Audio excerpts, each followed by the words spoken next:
Hello to all my viewers. This is Dr. Dhaval Maheta, and today we'll understand how to create slope chart in Power BI.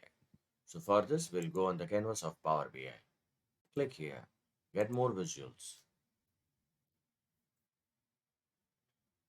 Click on the slope chart.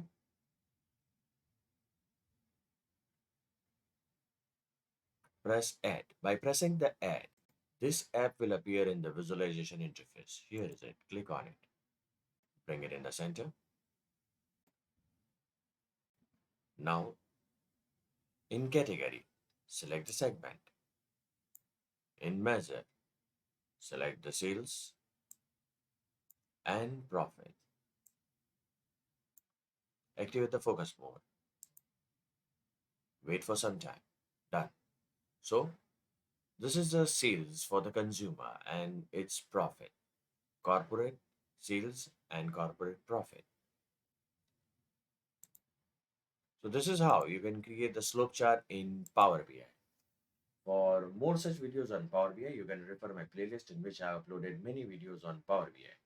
Please don't forget to subscribe my channel, like and share the videos on Power BI. You can also join me on LinkedIn and Twitter, link given in the description box.